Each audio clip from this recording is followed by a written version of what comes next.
Here with Adam Smith, the political editor for the Tampa Bay Times, who will introduce today's guest. Adam, good to see you. Thank you, sir. Congressman Dennis Ross from Polk County. Thanks for being here. Thank you very much, Adam. What's mainly on your agenda these days? Is it flood insurance, or is that Well, flood insurance is still very much a part of the agenda. What we did just recently was just allow for a gradual implementation of the increase in rates by 5%, no less than 5%, no greater than 15%.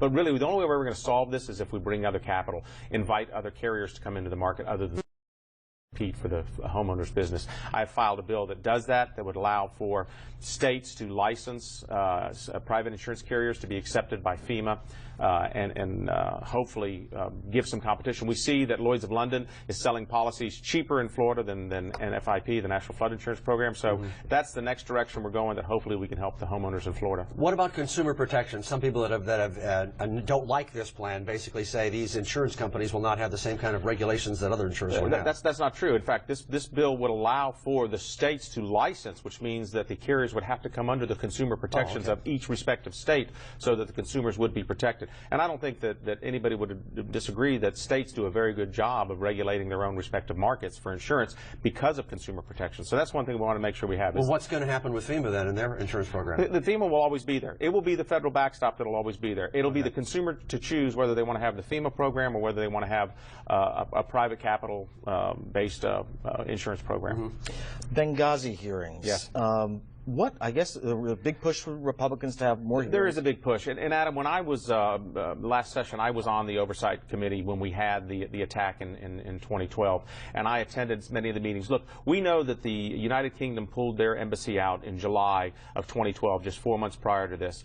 We know that there were hundreds of attacks in the area. We also know that there was requests made by the embassy to have increased security, and this was denied by the State Department. What we need to find out, as we should in every situation, is accountability to find out who is responsible, more importantly, to find out what had happened so that it never, ever happens again. But don't we basically already know that the State Department screwed up, didn't have the security, didn't see the warnings that were there? Or is this seems like it's an attack on Hillary Clinton. Well, and I know that the political ramifications are that this is all for a mid-year election. And some people, that may be true to some degree. But I think also, when you look back at the Watergate hearings under Sam Ervin, these were done to make sure of our process, and I think that those questions have to be answered. I'm hopeful that this will be done in a very strong bipartisan fashion, that the Democrats do participate, and that we bring this to resolution and hope that it never happens One again. of the questions I don't think has been answered is who authorized the use of the words, "It was this video that caused that," and where was this video shown? Because for the first time I heard yesterday somebody suggest, well, the video wasn't shown in the United States, it was shown in Pakistan. Right.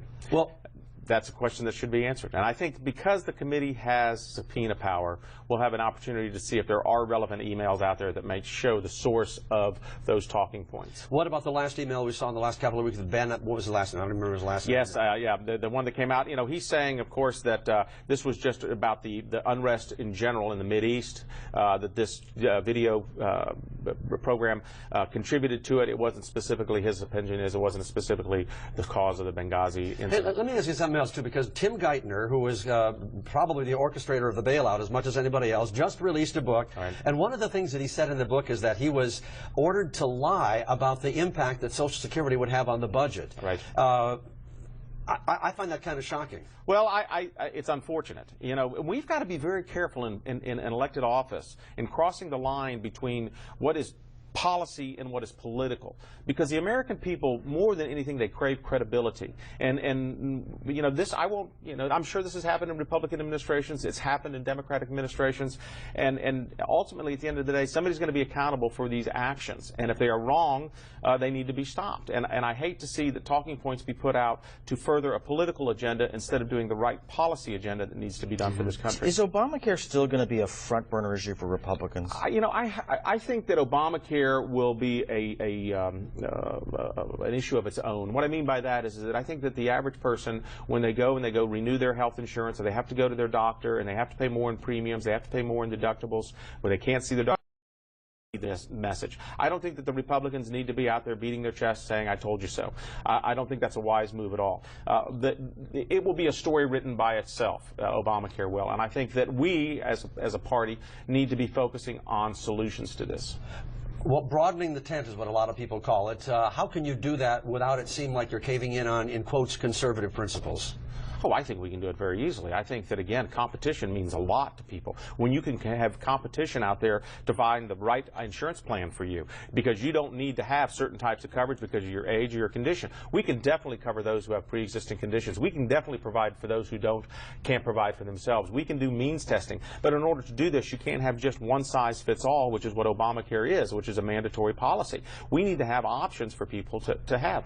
And I think that if we allow for that, we can modify the existing health care plan, the Affordable Care Act, also known as Obamacare, to be more affordable and to be more, I think, convenient for consumer choice. And look, under this president, we're not going to repeal it.